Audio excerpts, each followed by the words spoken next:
Hey guys, I'm Andy. In this video, I'm going to show you how to service your coolant system so you don't run into problems down the road.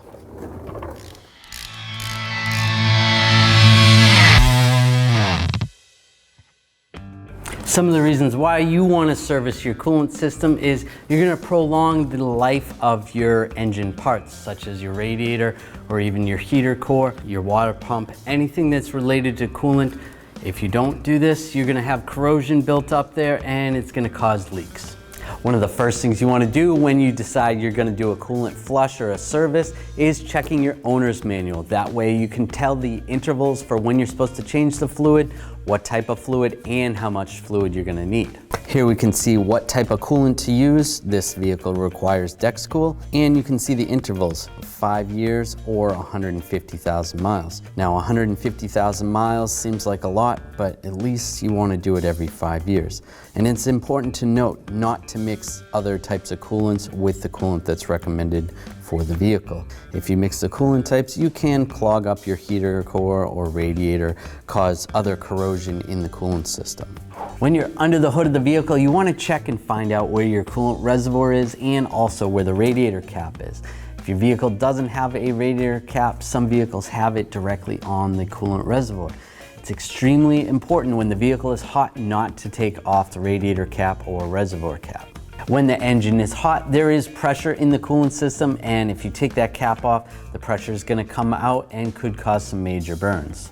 Maybe you don't know when the last time the coolant was changed. Maybe you just bought the vehicle and you want to do a visual check. What you can do is take a look at the coolant itself. If it looks like it's brown, it's time to change it. Or if the color doesn't match what the vehicle is required, then you should change it as well. Or if you have a vehicle like this where the coolant system is extremely dirty, when we take the cap off, and you can see all the sludge buildup in there, and that's going to be in your entire coolant system. So you definitely want some type of cleaner to go through this vehicle. You can also get a coolant tester that can tell you the protection level. Now, if it's too concentrated or it's too watered down, it's a good time to change it either way. Just take a little bit of the coolant out.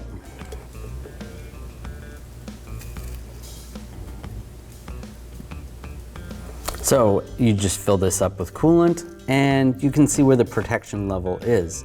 And you want it somewhere around -35 degrees. When you're using some type of cleaner, make sure you follow the directions on the specific bottle. If you take a look at the coolant system and the coolant really doesn't look too bad, you can do probably what we're doing today, which is just draining the coolant system and filling it back up.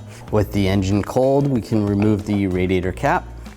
Underneath the vehicle, you can see where the radiator is. And you want to follow the radiator and see if there's any drains. Most of the time the drains are on the ends of the radiator. In the event that your vehicle does not have a drain like this one, you're going to have to remove the lower radiator hose. You want to make sure you have a catch bucket underneath the location of the lower radiator hose. Then we'll take the clamp off and just try to slide the hose back. If you have to, you can use a pry bar or some type of pick to try to slide the hose off.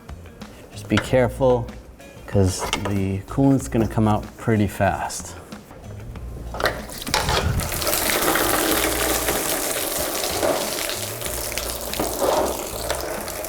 Let all of the coolant drain out. Now the radiator is completely drained out, so we can reattach the hose.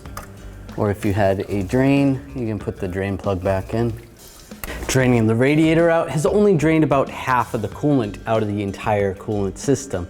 Now on some vehicles, you may have a drain on the side of the engine block. If you have a V8, it's something like a truck, you'll have a drain on one side underneath the exhaust manifold and a drain on the other side. You could drain those out and get about 80% of the coolant out of the entire system. If you don't have those drains in the engine, what you can do is repeat the steps of draining the coolant and filling it multiple times. With all the coolant out of the radiator, before we want to fill the coolant system, we want to extract it out of the reservoir. Now you can use something like this, which is a fluid extraction pump. It might take a little bit of time, but you'll be able to get it all out.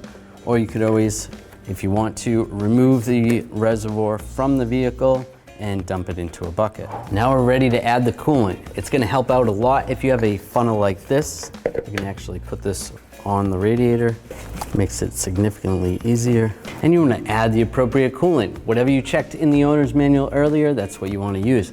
And you want a 50-50 mix. Some coolant comes pre-diluted and you don't have to mix it with water. If you are mixing it with water, make sure it's with distilled water, then there's no other elements in there.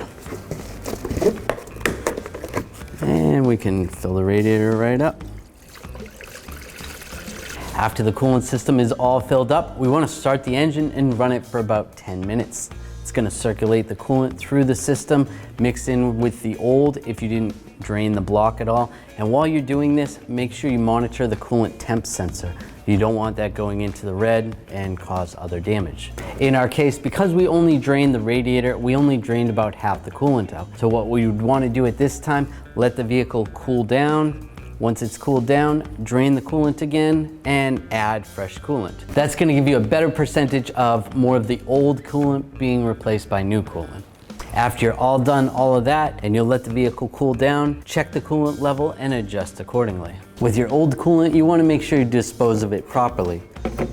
Take a funnel, put it in the jug of the coolant, the empty jug, and then put the dirty coolant in it. And you can bring this to a recycling center that deals with coolant. So that's an easy way for you to do your own coolant service. If you enjoyed this video and it helped you out, make sure you subscribe to our channel, ring the bell, turn on all notifications so you don't miss any of our videos.